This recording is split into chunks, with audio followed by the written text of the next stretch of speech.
थोडी माहिती मी घेतली. मध्यरात्रीपर्यंत ही चर्चा चालली होती. राष्ट्रवादीच्या कडून आवाजवी काही जी मागणी होती ती काही योग्य नव्हती आणि आमच्या मजबूत जागेवर त्यांनी दावा केलेला होता अशी माहिती मिळाली. तरी पण समझोता करून ते प्रश्न मिटवता आला असता. थोडी टोकाची भूमिका घेतल्यामुळे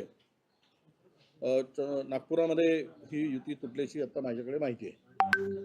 परंतु एक आहे की तसंही आता राष्ट्रवादी शरद पवार साहेबांचं फार मर्यादित त्यांचा पक्ष आहे आणि तरी आमचा प्रयत्न होता की उबाठा बरोबर आणि शरद पवार साहेबांच्या बरोबर युती करायची, आघाडी करायची.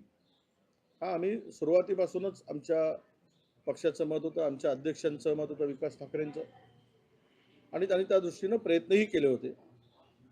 परंतु अपेक्षेपेक्षा जास्त जागेवर तडजोड करणं शक्य नव्हतं आणि त्या ठिकाणी त्यांची भूमिका अत्यंत मागणी चुकीची होती असं माझं मत आहे.